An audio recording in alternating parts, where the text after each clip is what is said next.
Olá, pessoal, tudo bem? Joia? Voltando aqui para a gente poder gravar a nossa aula de número 5. Aula de número 5, não, desculpa. Aula 3 da semana 4, tá bom? Então, nós já estamos aí na nossa semana 4, finalizando aí as nossas aulas gravadas. E aí, na primeira aula, a gente falou um pouquinho, só para a gente recapitular aqui, né? Na primeira aula, a gente falou um pouquinho sobre a questão da comunicação formal, informal, né? Falamos um pouquinho sobre a questão de depois de promoção, de propaganda, de marketing direto. E agora a gente vem para poder finalizar, a gente vem para poder falar um pouquinho sobre o preço, né? Que é muito importante para a questão do nosso produto em si, né? E a gente, antes da gente começar aqui, né, com os slides, eu sempre falo que eu, Thiago, entendo que existem 3 formas da gente se definir preço de produto em qualquer empresa, tá? Através dos meus custos, né? Através dos meus concorrentes e através dos meus clientes. A gente sabe que hoje, muitas das vezes, o que define o preço de um produto ou de um serviço hoje, quem define é o meu cliente. E a gente tem que tomar muito cuidado com relação a isso, né? A gente tem que tomar cuidado porque, para que a gente também não, por isso que a preocupação das empresas hoje com a gestão de custo, ela é muito importante.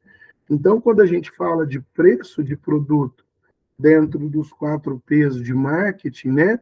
É, a gente sabe que muitas das decisões de compra são feitas com base nos preços dos produtos, né? Então, por que eu falo que hoje, muitas das vezes, o preço do produto ele é definido pelo meu cliente? Porque não adianta eu fazer o preço igual através do meu custo, não adianta eu querer seguir o preço do meu concorrente, porque o meu cliente lá no final ele vai de alguma maneira tentar definir o preço do meu produto. O que a empresa precisa fazer é tomar muito cuidado com a sua gestão de custo. Então, marketing, gestão de custo, elas se misturam muito, principalmente com relação quando a gente fala com relação a isso, né? Então, a maioria dos consumidores possuem desejos e necessidades ilimitadas, mas muitas das vezes nós não temos recursos para poder adquirir aquilo. Às vezes os meus recursos eles são limitados, eu não tenho às vezes dinheiro, potencial financeiro para poder comprar aquele produto. Então, quando eu falo de uma de uma boa precificação, quando a gente fala de precificar o produto da maneira mais bacana possível, né? Uma boa determinação de preço poderá levar uma empresa a esse desenvolvimento, né? A ser lucrativa, ou pelo contrário, uma determinação de um preço errado ou uma definição do preço errado pode até mesmo levar a empresa a uma falência. Lembra quando eu falei com vocês que quem starta a minha cadeia de suprimentos é o meu cliente quando ele pega o produto lá na gôndola? Quanto mais participantes eu tenho dentro da minha cadeia de suprimentos, né, mais caro esse meu produto ele vai chegando lá na ponta. E aí eu gosto sempre de dar o exemplo dos produtos quando vinham antigamente preço sugerido, né? Quando você sugere um preço, ou quando uma empresa ela coloca lá o preço sugerido. Então, e aí eu tô aqui com um produto que eu peguei, né, para poder mostrar. E aqui, antigamente o preço sugerido vinha na tampinha, né? Você vinha com o preço sugerido dele na tampinha. E agora eu olhei aqui, o preço sugerido ainda continua vindo, mas ele está vindo na embalagem. Então ele está vendo aqui, ó, a embalagenzinha está sugerindo esse preço. Só que se você comprar no hipermercado, se você comprar no atacado, você vai comprar um preço. Se você pagar numa lanchonete, você vai pagar outro preço por esse produto. Então, a empresa meio que sugere esse preço para quê?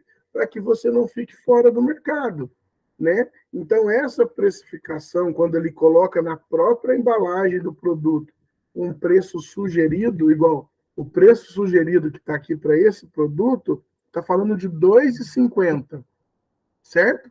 Eu paguei R$ 1,19.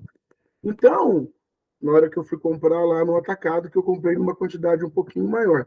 Então, uma boa determinação desse preço vai fazer a empresa ser diferente no mercado. Então, a precificação ela é muito importante. Trabalhar com o quesito precificação, ele faz com que a empresa se torne diferente no mercado, né? A gente sabe da qualidade do produto, a gente sabe de tudo isso.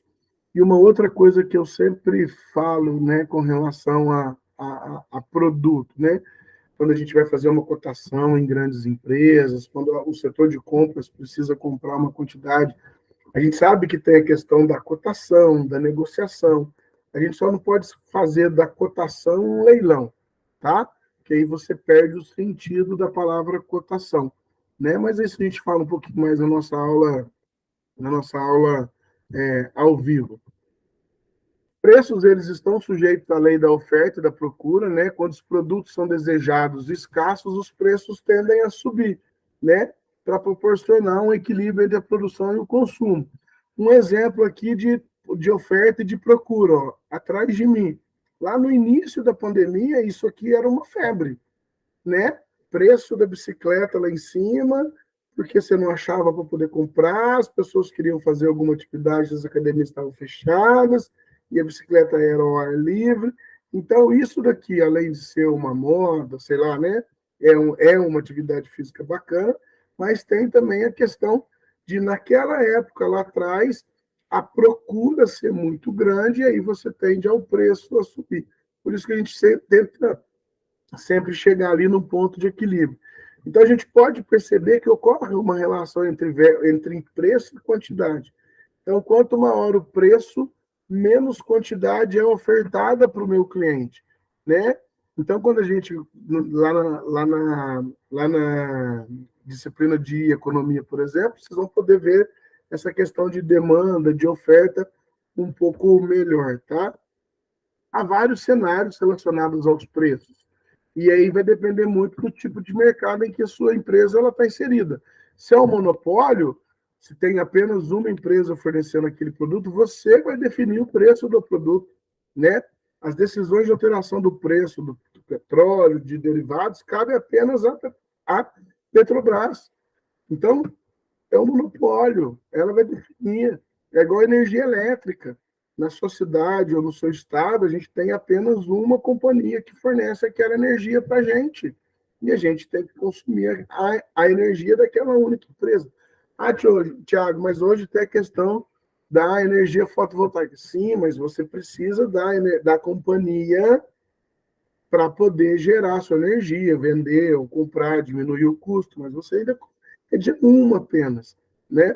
Os oligopólios, onde existem poucas empresas fabricando produtos, como é o caso de fabricação de pneus, Pirelli, Goodyear, Firestone, Michelin.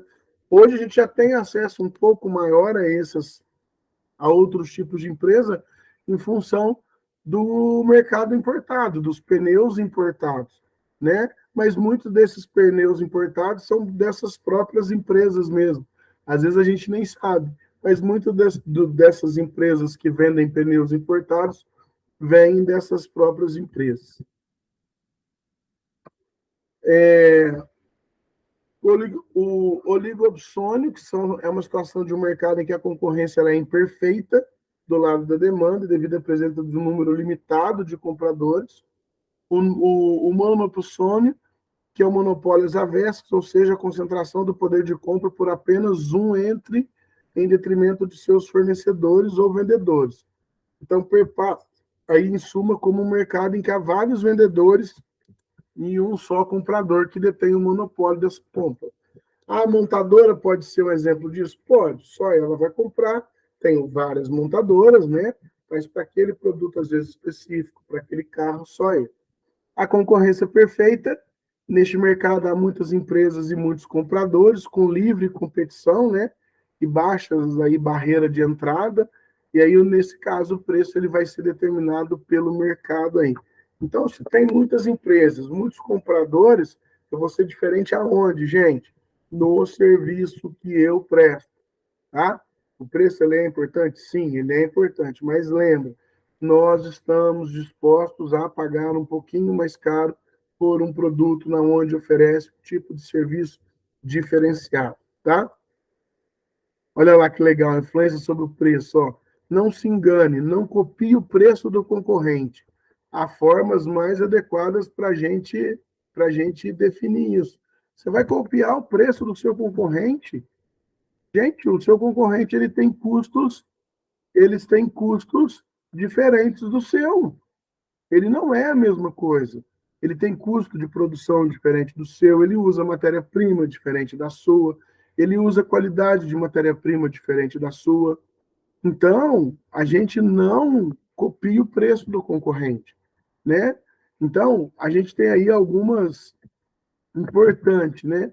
Preço e imagem da empresa e produto, eles andam juntos. Praticar preços baixos para produtos às vezes superiores, ao utilizar preços altos para produtos inferiores, pode prejudicar a imagem da empresa. Então, como que eu vou trabalhar a imagem da minha empresa, né? Eu tenho um produto superior e pratico preço baixo. Eu preciso balizar o meu produto, a régua ela tem que estar um pouquinho mais para cima, né? E como que eu vou praticar preço alto num produto que ele é de qualidade inferior? Não tem como, né? A não ser que aquele produto está em um local de difícil acesso e que se a pessoa não pagar aquele preço, mesmo com o produto inferior pagando preço alto, ela não vai ter. Mas isso vai prejudicar a imagem da empresa, então é muito importante tomar muito cuidado com isso.